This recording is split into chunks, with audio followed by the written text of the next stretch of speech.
유다 나라는 주전 586년경에 바벨론에게 멸망을 당합니다. 당시 유다와 예루살렘에 살고 있던 주민들이 바벨론에 포로되어 갔지요. 그러나 이때 포로들은 3차 포로들입니다. 이미 19년 전쯤에 다니엘 그리고 여러 귀족들 포함한 포로들이 1차로 사로잡혀 간 적이 있고요. 다시 8년이 지난 후에 2차 포로들이 그 뒤를 이었습니다. 그리고 마지막으로 유다의 멸망과 함께 3차 포로들이 이방 땅으로 향하게 되었죠. 제사장이었던 에스겔은 2차 포로로서 여호야긴 왕과 함께 바벨론에 포로되어 갔습니다. 그리고 끌려간 지 5년째 되던 해에 선지자로 부름을 받았지요. 오늘 말씀은 하나님께서 주전 586년경에 에스겔에게 주신 환상입니다. 그러니까 유다 나라가 바벨론에 멸망당하던 그 해에 주어진 계시의 말씀이라는 뜻입니다. 바벨론의 포로로 붙들려간 백성들의 삶은 매우 비참했습니다. 시편 137편이 그들의 비참한 삶을 잘 나타내 줍니다. 우리가 바벨론의 여러 강변 거기에 앉아서 시온을 기억하며 울었도다.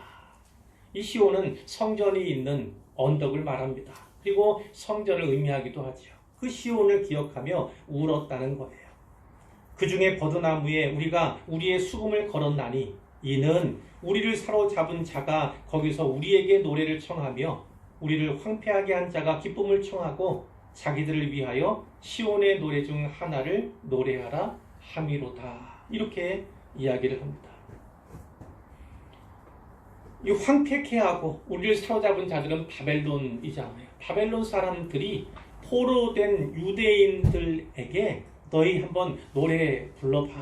시온의 노래. 근데 그 노래들은 되게 하나님께 찬양하던 그런 노래들이에요. 그것을 그들의 귀를 즐겁게 하기 위해서 그들의 마음을 기쁘게 하기 위해서 부르라. 이런 요청을 받게 되는 거지요. 그들이 고민이 커갑니다. 우리가 이방 땅에서 어찌 여호와의 노래를 부를까? 이렇게 슬픔, 비통한 가운데 기록한 시가 바로 이 시인 거지요. 그러면 뒤에 이런 말씀이 이어집니다. 예루살렘아, 내가 너를 잊을진데 내 오른손이 그의 재주를 잊을지로다. 내가 예루살렘을 기억하지 아니하거나 내가 가장 즐거워하는 것보다 더 즐거워하지 아니할진데 내 혀가 내 입천장에 붙을지로다. 내 오른손이 그 재주를, 이 수금을 펴는 재주를 잊어버렸으면 좋겠다. 내 혀가 내 입천장에 붙으면 좋겠다. 차라리 노래 부르지 않게 되었다면 이 이방인 앞에서 이 포로 잡아간 이 바벨론 사람들 앞에서 내가 노래 부르지 않을 수 있었으면 그렇게 기대를 하는 거죠. 그리고 더 중요한 문맥은 이겁니다. 결코 예루살렘을 잊을 수 없다는 거예요. 결코 시온을 잊을 수 없다. 그것을 노래하고 있는 것입니다. 멸시와 천대로 가득 찬 그 포로의 삶이잖아요. 그 포로 생활 가운데 그들에게 위로가 되었던 것은요, 하나님의 도성인 예루살렘, 그리고 그 안에 있는 하나님의 성전, 그 성전과 예루살렘이 그들에게 위로가 되었던 거예요. 포로된 유대인들은 이 예루살렘에서 그 산들 그리고 성전에서 하나님을 예배하고 또 추억하는, 또 사모하는 그런 것들을 보면서 그것을 기억하면서 진짜 다시 돌아가고 싶다. 예루살렘으로 돌아가고 싶다. 그 성전에서 다시 하나님께 예배를 드리고 싶다. 이런 마음을 가졌고 그날을 손꼽아 기다렸던 것입니다. 그런데 그들에게 매우 슬픈, 아픈 그런 소식이 전해져 왔어요. 고국인 유다가 바벨론에 의해서 완전히 멸망당했다. 나라가 완전히 망했다. 이런 소식이 들려온 것입니다. 많은 사람이 죽었고 많은 집들이 불탔을 뿐만 아니라 성전이 파괴되었고 예루살렘 도성은 폐허가 되어버렸다. 이런 소식을 듣게 된 것입니다. 이런 상황 가운데서 그들은 이제 꿈을 접어요. 이제 우리는 끝났다.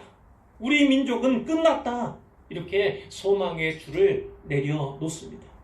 모두가 절망하지요. 살아도 사는 것이 아닙니다. 마치 죽은 것과 같은 그런 상황이 된 것입니다. 하나님께서 에스겔에게 오늘 이 마른 뼈 골짜기의 환상, 이 환상을 보이시고 계시의 말씀을 주신 것은요, 바로 이와 같은 역사적 정황 가운데에서였다는 것을 먼저 기억하시길 바랍니다. 본문을 보시면 1절에 여호와께서 권능으로 에스겔에게 임재하셨다. 그리고 하나님의 영이 그를 데리고 어딘가로 가셨다는 것입니다. 그 간 곳에 보니까 어떤 골짜기 가운데였다는 것이죠. 그가 얼핏 보았더니 거기에는 뼈가 가득해 있었습니다. 2절에 보면 여호와께서 다시 에스겔을 그 뼈 사방으로 지나가게 하셨다는 것입니다. 그래서 자세히 좀 더 상세히 관찰할 기회가 있었는데 보니까 그 골짜기 지면에 뼈가 힘이 많고 아주 말랐다, 이것을 알 수가 있었어요. 이 뼈의 정체는 사람입니다. 짐승의 뼈가 아니죠. 가축의 사체가 아닙니다. 9절에 죽음을 당한 자, 이런 표현이 나타나고 있어요. 셀 수 없이 무수히 많은 사람들이 죽음을 당한 것입니다. 그러나 그런 뼈들이 내 몸 할 것 없이 서로 뒤섞이고 흩어져 있는 상태였던 거예요. 뼈가 아주 말랐다는 것은 무엇을 의미하는 것이겠습니까? 일단은 뼈만 남았다, 이 말이겠죠. 가죽도 살도 심줄도 이미 썩어서요. 아무것도 남아있지 않았습니다. 오직 뼈만 남은 것입니다. 그런데 그 뼈가 아주 말랐어요. 바짝 말랐습니다. 이것은 죽은 지 오래되었다. 생명력이라고는 찾아볼 수 없다. 소생 가능성이 전혀 없다. 회생 불가능하다. 즉, 더 이상 소망이 없는 상태를 의미하는 것입니다. 골짜기 전체가 절망으로 가득 차 있었어요. 하나님을 알기 전에요, 우리 인생에도 이와 같은 때가 있지 않았습니까? 신약성경 에베소서 2장 1절은 허물과 죄로 죽었던 우리, 이렇게 표현하고 있어요. 또한 신자의 삶이라 할지라도요, 신자라고 할지라도 인생길 가운데 이와 같은 때는 반드시 찾아옵니다. 오늘 성경 말씀은 이 절망과 같은 때, 이 절망적인 현실, 소망이 없는 그 때에 어떻게 하면 다시 살 수 있을까? 다시금 소망을 가질 수 있는가에 대해서 분명한 메시지를 전해주고 있습니다. 그것을 두 가지 살펴볼 텐데, 승리하는 비결은 첫째 이것입니다. 믿음을 선택하고 믿음의 고백을 하라. 이런 도전을 우리가 받을 수 있어요. 믿음을 선택하고 믿음의 고백을 하라는 것입니다. 마른 뼈의 골짜기를 보여준 하나님께서 에스겔에게 물으세요. 인자야, 이 뼈들이 능히 살 수 있겠느냐? 이렇게 물으셨습니다. 인생은 누구나 하나님의 이와 같은 심오한 질문 앞에 설 때가 있지요. 이 질문은 대개 마치 사방이 막힌 듯한 막막한 현실 가운데 들려지기 마련입니다. 길 없는 길에서 혹은 길이 아닌 길에서 방황하다가 이 질문을 대할 때가 있죠. 하나님은 상황을 통해서, 그리고 형편을 통해서 말씀하시기도 하고요, 사람을 통해서 듣게 하실 때도 있습니다. 물으실 때도 있다는 거예요. 그때 사는 길은, 다시 사는 방법은 오직 믿음을 선택하는 것뿐임을 우리가 경험적으로 알고 있습니다. 우리와 같은 신자에게도 하나님께서는 때때로 질문하세요. 이럴 때 우리가 어떤 대답을 드리는 것이 좋을까? 하나님은 에스겔에게 인자야, 이 뼈들이 능히 살 수 있겠느냐? 이렇게 물으셨습니다. 도저히 긍정적인 답변을 드릴 수 없는 상황이지요. 도무지 살아날 수 있는 조건이 안 되는 그런 가운데에서 받은 질문이에요. 그럼에도 선지자는요, 아니 어떻게 마른 뼈들이 다시 살아날 수 있겠습니까? 이렇게 불가능을 말하지 않습니다. 자기 상식, 자기 생각, 자기 경험에 비추어서 하나님의 일을 제한하지 않았다는 거예요. 에스겔은 다만 주 여호와여 주께서 아시나이다 이렇게 대답을 합니다. 하나님께서 하고자 하시면 무엇이든 하실 수 있음을 알기 때문이죠. 하나님께는 불가능이 없음을 잘 알기 때문입니다. 전능하신 하나님께는 능치 못할 일이 전혀 없음을 확실히 믿기 때문이죠. 바로 그렇습니다. 하나님은 어떠한 절망적인 현실도 완전히 바꾸실 수 있는 분입니다. 회복시키시고 소생케 하시는 분이 우리 하나님이세요. 그분은 창조주이심으로 재창조, 다시 창조하는 그 권능도 가지고 계신다. 이렇게 확실히 믿으시길 바랍니다. 사랑하는 성도 여러분, 이 사실을 잘 믿으시고요. 능히 살 수 있겠느냐? 능히 할 수 있겠느냐? 하나님께서 여러분에게 어느 시점에 이와 같은 질문을 주실 때 저는 할 수 없어요. 그건 불가능합니다. 이런 대답을 드리는 대신에 에스겔과 같이 주님께서 아십니다. 이런 믿음의 고백을 하실 수 있기를 바랍니다. 두 번째 승리하는 길을 하나 더 살피면 하나님의 명령을 따라서 믿음으로 대언하고 선포하라 이런 교훈을 얻을 수 있습니다. 하나님께서 에스겔에게 모든 뼈들을 향해서 대언하라 이렇게 하셨지요. 자, 어떻게 대언하라고 되어 있습니까? 4절 이하에 너희 마른 뼈들아 여호와의 말씀을 들을지어다. 뼈에게 여호와의 말씀을 들을지어다 이렇게 선포하는 거예요. 주 여호와께서 이 뼈들에게 이같이 말씀하시기를 내가 생기를 너희에게 들어가게 하리니 너희가 살아나리라. 너희 위에 힘줄을 두고 살을 입히고 가죽으로 덮고 너희 속에 생기를 넣으리니 너희가 살아나리라. 이렇게 말하는 거예요. 에스겔이 그 명령에 순종합니다. 뼈들을 향해서 대언을 합니다. 그때 어떤 일이 나죠? 대언할 때 소리가 나기 시작해요. 움직여요. 죽음의 골짜기에 살아있는 것이라고는 아무것도 없는데 소리가 나기 시작하고 움직임이 포착됩니다. 무엇이 움직이는 거예요? 뼈들이 움직이는 거예요. 이 뼈, 저 뼈가 서로 소리내며 움직이며 그리고 찾아가는 거지요. 서로 들어 맞는 거예요. 그리고 필요한 부분에 가서 서로 연결이 되는 것입니다. 죽은 자이지만 각 사람의 뼈가 온전히 맞추어지게 되었어요. 하지만 이뿐만이 아니죠. 내가 또 보니까 그 뼈에 힘줄이 생기고 살이 오르며 그 위에 가죽이 덮이는 것도 보게 되었습니다. 그러니까 육체도 겉모습이 온전해졌다는 거죠. 죽은 자가 살아났습니까? 아니요. 아직은 그렇지 않습니다. 육체는 이제 온전해졌고 준비되었지만 아직 그 속에 생기는 없는 상태였어요. 창세기 2장 7절에 보면 여호와 하나님께서 첫사람 아담을 만드시잖아요.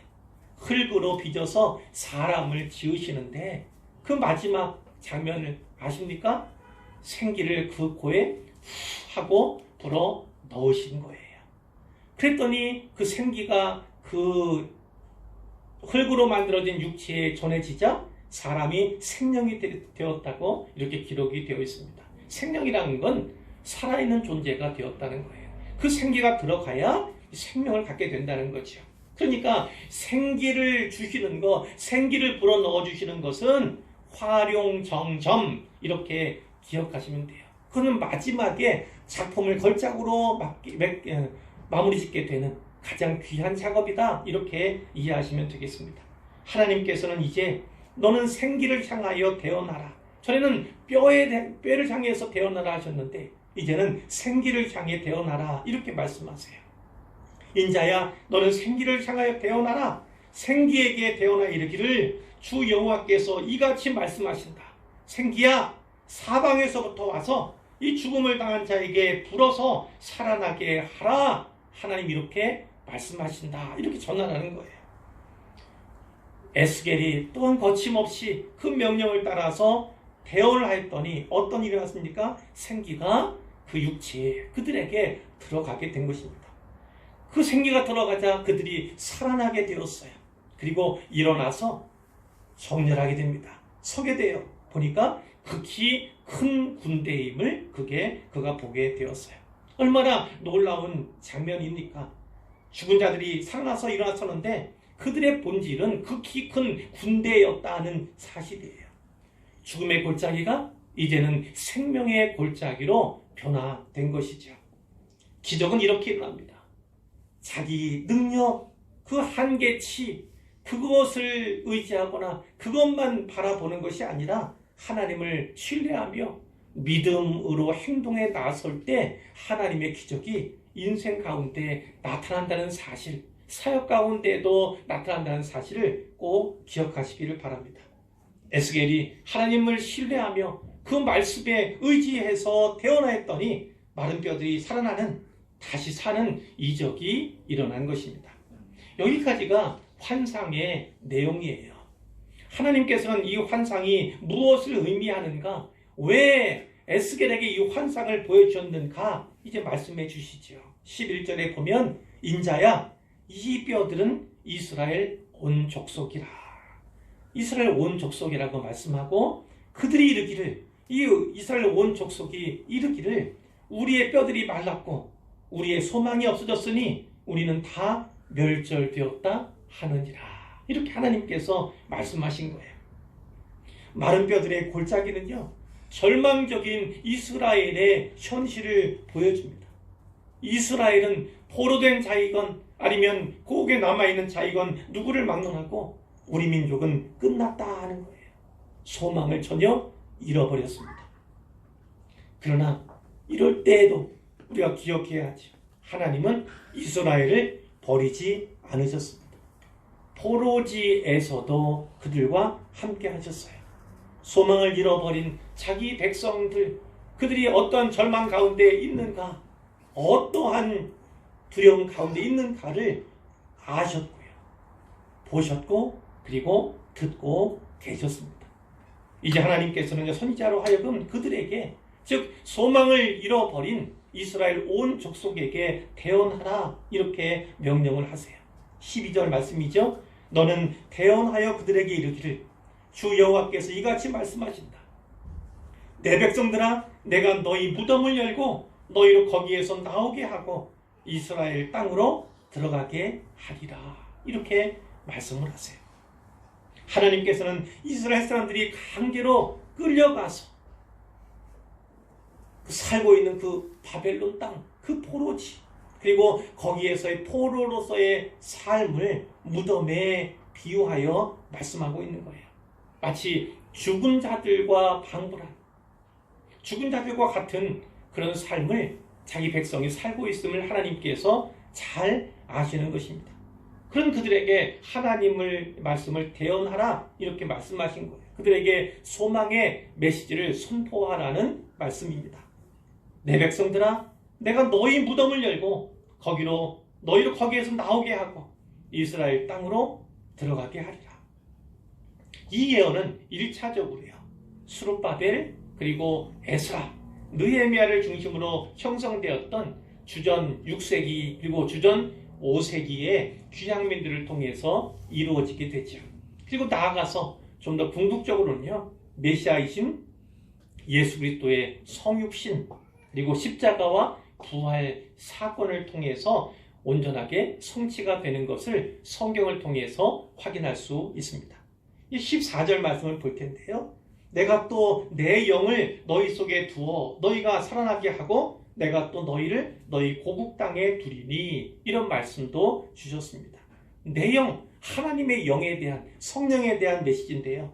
성령을 너희 속에 두겠다는 거예요. 1차적으로는 포로된 자들에게 함께 하시겠다는, 포로지에도 때가 찰 때까지 함께 하시겠다는 그 말씀이기도 하고요. 그리고 그들이 고국으로 돌아올 때도 함께 하겠다 이런 말씀이지만, 역시나 좀 더 궁극적인 면에서는 사도행전 2장에 나오는 성령 강림 사건을 통해서 이것이 온전히 성취됨을 또한 우리가 알게 되는 것이지요. 오늘 본문 1절부터 14절까지에는요, 이 영이란, 이 히브리어로 보면 루아흐라는 단어를 쓰는데요. 이 영이란 단어가 이 성경에 10번 나와요. 10번. 우리 성경에는 약 8번 정도가 나옵니다. 우리 성경에 생기라고 이게 번역된 부분, 이 생기는 호흡, 숨 이렇게도 번역될 수 있는데 이 생기라고 번역된 부분이 있고 또 하나님의 영 이렇게 번역된 부분도 있어요. 그리고 우리 번역에는 잘 나타나지 않지만 사실은 바람 이런 뜻이 또 있고요. 구절에 보면 죽음을 당한 자에게 불어서 이런 표현도 역시나 이 루아흐라고 하는 단어가 사용되고 있는 거예요. 그만큼 많은 부분 또 이 짧은 본문에서 영이라고 하는 그 단어가 많이 사용되고 있다. 그것을 우리가 유념해야 하는 거고요. 이것을 통해 볼 때 이 뼈들, 이 마른 뼈들의 본질이 극히 큰 군대였다는 사실을 우리가 이제 알게 되었습니다. 하나님께서 포로된 자들에게 바벨론에 포로되어 살고 있는 그 자기 백성에게 원하시는 것은 그들이 군대로 다시 서기를 원하신다는 거죠. 여호와의 군대, 여호와의 군사로서 바로 서기를 하나님이 고대하고 기대하고 계신다는 사실을 우리가 알아야만 하는 것입니다. 하나님께서 마른 뼈와 같은 이스라엘을 다시 살리시는 이유가 무엇인가? 그것을 6절, 13절, 14절이 말씀해 주고 계시는데 하나님의 백성, 주의 백성이 여호와 하나님을 인정하고 그분의 능력을 인정하기를 원해서다. 그것을 우리가 분명하게 받을 수가 있습니다. 6절에 보시면 너희 위에 힘줄을 두고 살을 입히고 가죽으로 덮고 너희 속에 생기를 넣으리니 너희가 살아나리라. 또 내가 여호와인 줄 너희가 알리라. 여기에 초점이 있습니다. 하나님께서 여호와께서 하나님이신 줄, 참된 하나님, 유일하신 하나님이신 줄 너희가 알기 원해서 이 일을 행하신다. 이런 메시지예요. 13절에도 내 백성들아 내가 너희 무덤을 열고 너희로 거기에서 나오게 한즉 너희는 내가 여호와인 줄을 알리라. 같은 표현이 나오죠. 여호와만이 하나님이신 줄, 그리고 그 하나님 여호와께서 내 인생에 또 이 역사에 그런 일을 행하신 줄, 그 역사를 행하시고 인생에 일하신 그것이 하나님이신 줄 너희가 알기를 원한다. 그런 하나님의 소망이 있는 거죠. 마지막으로 14절 뒷부분에 보시면 내가 또 너희를 너희 고국 땅에 두리니 나 여호와가 이 일을 말하고 이룬 줄을 너희가 알기라. 여호와의 말씀이니라. 하나님께서는요 오늘도 우리에게 많은 자비 그리고 은혜를 베푸십니다. 때때로 기적과 같은 일들도 행하시지요. 그 이유가 무엇입니까? 하나님이 누구신가를 우리에게 알게 하시기 위해. 그분은 구원자이십니다. 그분은 전능자이십니다. 이런 고백을 받기 원하시는 것이고요. 그래서 하나님께서 원하시는 모습으로 변화되고 새로워져서 이 온 이스라엘 족속이 하나님의 군대, 여호와의 군대로 서기를 원하시는 하나님의 바람처럼 오늘 우리도 하나님께서 바라시는 바가 있다는 거죠. 하나님의 군대로 또 새로워지기를, 바로 서기를 원하시는 하나님의 뜻이 있음을 우리에게 알려주시기 위해서, 가르쳐주시기 위해서 이러한 비전의 말씀을 주시고 환상의 말씀을 주시고 계시의 말씀을 주셨음을 우리가 잘 기억해야 할 것입니다. 이 말씀을 통해서 이제 짧게 좀 더 부언하고 말씀을 맺으려고 하는데, 우리 인생 가운데도 절망적인 현실들이 있지요. 소망이 없는 상태, 그런 때에 놓이는 경우가 우리 신자라고 하여도 여전히 있습니다. 늘 말씀드리지만 하나님께서는 고난을 신자라고 해서 더 나은 신자, 잘 믿는 신자라고 해서 면제해 주시는 법이 결코 없습니다. 결코 없어요. 때때로 그 믿음의 첫걸음을 뗄 때는 그런 모습들이 왕왕 보이긴 합니다만 본질적으로는 좀 더 궁극적인 면에서는 전혀 그렇지 않죠. 하나님은 면제하는 방법을 택하시지 않습니다. 하나님이 일하는 방법은 이겁니다. 그 고난 가운데서 우리와 함께 하시는 방식, 그 고난 가운데서 우리를 건져주시는 방식, 그 고난 가운데서 우리를 살게 하시는 방식, 그 방식이 하나님이 일하심이에요.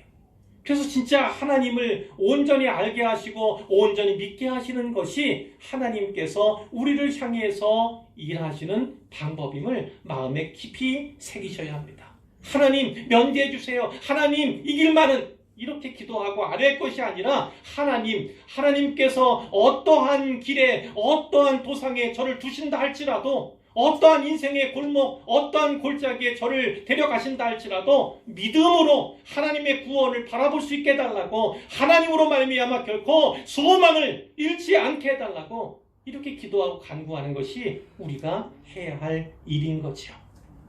오늘 본문에는 두 가지로 제가 말씀을 드렸는데 이러한 절망적인 현실, 소망이 없는 그러한 상태 가운데 이기는 길, 승리하는 길에 대해서 두 가지를 말씀을 드렸어요. 하나는 믿음을 선택하고 이것은 새롭게 교회에 나오신 분, 신앙생활을 시작하신 분에게 해당되는 것이죠. 믿음을 선택해야 합니다. 하나님과 우리 주님을 믿는 그 길을 선택해야 합니다. 그 믿음이 처음에는 온전하겠습니까? 작고 연약하고 때때로는 흔들리고 때때로는 보이지 않는 그런 믿음의 모습일 수도 있어요. 그러나 일단 믿음을 선택하면 그 길은 하나님께서 책임져 주십니다. 하나님께서 이끄시고 인도하여 주시는 거죠. 그래서 그 믿음이 점차 자라고 성장해 갈 때 열매들이 맺히게 되는 거죠. 내가 전에는 이와 같은 상황에서 이와 같은 형편 가운데서 이것을 선택했는데 이제는 다른 길을 선택하는 거죠. 그것이 하나님께서 함께 하시는 길, 하나님께서 기뻐하신 길이라면 기꺼이 다음 길을 선택하는 것이 성도의 모습이고 그런 것이 발견된다면 믿음이 자라고 있다 이렇게 우리는 확신할 수 있는 것입니다. 자, 신자라고 하여도 역시 소망이 없는 또 이 절망과 같은 현실은 하나님 면제해 주시지 않는다 이렇게 말씀을 드렸는데 신자도 역시 이와 같을 때 믿음의 선택을 믿음의 고백을 해야만 하는 것이죠. 하나님 부르셨어요. 인자야 이 마른 뼈들이 살아날 수 있겠느냐 이렇게 물었을 때 에스겔이 뭐라고 대답합니까? 주께서 아시나이다. 하나님께서 인생의 골목 가운데 막 다른 그 길목에서 우리에게 이렇게 인생의 질문을 던질 때가 많이 있어요. 그럴 때 어떻게 대답한다고요? 주께서 아십니다. 주께서 아시나이다. 하나님이 이 상황 가운데서 우리를 어떻게 건지실 것, 이 절박함 가운데서 나를 다시 살리실 것, 그것에 대해서 분명한 믿음을 가지시라 이 말씀이에요. 우리에게는 길이 없는 타고 우리에게는 방법이 없는 타지만 하나님의 방법은 무궁무진하고 하나님의 길은요 늘 새로운 길이 있습니다. 하나님은 늘 새로운 길을 예비하시는 분이라는 사실을 확신하시기를 바라요. 두 번째 승리하는 길에 대해서 말씀을 드렸는데 하나님 명령을 따라 믿음으로 대언하고 선포하라 이겁니다. 하나님의 말씀이 때로는 믿어지기 어려울 때가 있죠. 진짜 이렇게 해도 될까? 내가 살아온 방법으로 봐서는 내 경험으로 봐서는 내 생각으로 봐서는 이성적이지 않다 이렇게 생각할 수 있어요. 전혀 불가능하다 생각할 수 있어요. 그러나 그것이 하나님의 명령임을 우리가 듣게 되면 받게 되면 거침없이 그 명령을 실행해야 합니다. 믿음으로 대언을 하라 이렇게 말씀하셨으니까 대언하는 거예요. 선포하라 그러면 선포하는 것입니다. 그러면 놀라운 일들이 일어나는 것입니다. 마른 뼈가 소리를 내며 움직이고 연결될 뿐만 아니라 거기에 이제 힘줄이 생기고 살이 생기고 그리고 피부가 가죽이 생기는 놀라운 일, 그리고 하나님의 명령을 따라서 또 대언하였더니 생기가 그들에게 들어가서 온전하게 이제 살아나게 되는 역사를 이루어지는 것을 우리가 보았습니다. 하나님께서 이렇게 에스겔에게 말씀하신 바는 바로 무엇이냐면 대언하라는 거예요. 소망을 선포하라는 거예요. 소망의 메시지를 이어 거침없이 선포하라 이런 말씀을 주신 거예요. 그러한 능력이 있음을, 그러한 놀라운 일이 일어나게 될 것을 네가 믿고 신뢰하면서 선포하라, 대언하라 이런 명령을 주시는 거예요. 오늘 우리도 동일합니다. 세상 가운데는 절망 가운데, 사실 절망 가운데 있다는 사실조차 알지 못하는 절망 가운데 있는 이들이 많이 있습니다. 영은 죽어가고요. 이미 죽은 상태예요. 어찌 보면 소생의 가능성도 없고 회복될까 이렇게 염려가 되는 그런 상태에 놓여 있는 그런 이들이 많이 있지요. 영적인 분별력이라고는 전혀 없는 그런 사람들이 있습니다. 그런 가운데서 죽어가고 결국은 내세 가운데 지옥 갈 수밖에 없는 이들, 지옥이 준비된 그런 이들이 많이 있는데, 그러나 영적인 분별이 없는 사람은 그것을 전혀 믿으려 하지 않고 알지 못하는 것이죠. 그럴 때 우리가 해야 할 일은 무엇입니까? 하나님께서 이 말씀을 통해서 우리에게 주신 바와 같이 하나님 말씀을 선포하는 것입니다. 하나님 말씀을 대언하는 것입니다. 그러면 놀라운 일들이 우리가 상상하고 생각하는 그 이상의 일들이 분명히 일어나게 될 것을 꼭 믿으시기를 바라요. 오늘 우리는 이 복음의 말씀을 받은 자들입니다. 그리고 삶 속에서 경험하고 체험한 자들입니다. 이 말씀의 위력이 얼마나 놀랍고 대단한가를 이미 체험적으로 알고 있는 분들이 많이 있어요.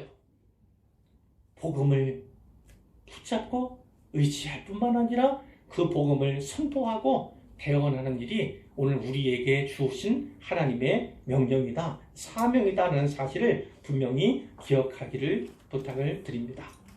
인자야 이 뼈들이 등이 살 수 있겠느냐? 이럴 때 부정적인 그런 마음 갖지 마시고요. 부정적인 대답을 준비하지 마시고요. 주님께서 하십니다. 주님께서 하실 수 있습니다. 이런 믿음의 반응을 하는 우리 모두가 되기를 주님의 이름으로 축원합니다.